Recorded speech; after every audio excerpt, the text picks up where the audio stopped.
या व्हिडिओमध्ये मी now correct करण्यासाठी तुम्हाला स्टार्टिंगला सांगत आहे, इनालसा ना, इनालसा असं नाव आहे ह्या प्रोडक्टचं.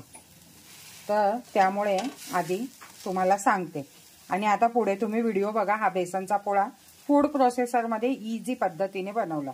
मगाशी मी ह्याच्यात कांदा चिरला होता आणि बघा आता बेसन पीठ, तांदळाचं पीठ, गरम मसाला, हा ओवा, हे सगळं इथून टाकते.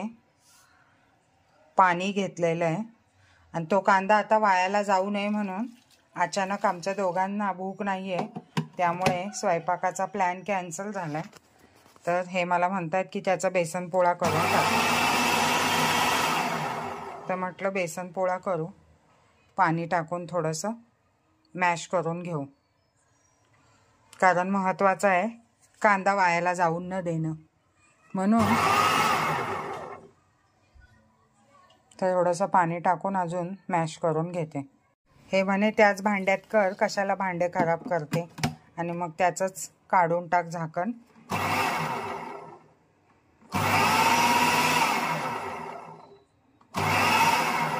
आता होपसो ह्याचे बेसन पोळे चांगले होतील.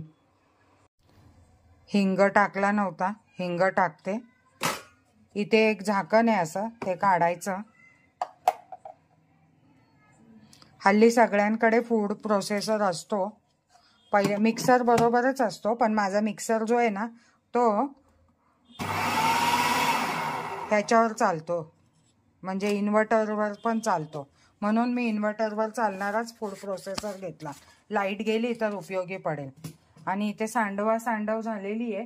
हे म्हणतात लगेच सांडवलं, तर मी म्हटलं अहो सांडणारच आहे, वस्तू घेतली तर सांड होतेच. ते असं कायम चांगलंच राहील अशी काय आशा करू नये माणसाने. तर आता इथे हे खोलून घेऊया. तसं तर खूप इझी आहे हे, जोपर्यंत आपल्याला कळत नाही ना तोपर्यंत कळत नाही, बाकी मग नंतर वापरायला इझी आहे. छान स्मूथ पेस्ट झाली आहे. आता पोळे टाकून घेते, म्हणजे आपल्याला कळेल की बघा कांदा छान दळला गेलाय, त्यामुळे छान असं होईल. जास्त काही तामजाम केला नाही. जो कांदा बारीक केला होता तोच आपल्याला वापरायचा आहे म्हणून आपण केलेला आहे. तर इथे आपण हे पण काढून घेऊ शकतो. तर आता मी दुसऱ्या भांड्यात नाही, यातूनच डायरेक्ट 2 मोठे पोळे टाकून घेणार आहे. व्हिडिओ करण्याच्या चक्करमध्ये सगळा शहाणपणा केला, पण मीठ नव्हतं टाकलं, त्यामुळे मीठ मोस्ट इम्पॉर्टंट आहे. तवा गरम होतोपर्यंत मीठ. बरं झालेलं आत्ता लक्षात आलं, खाताना नाही लक्षात आलं.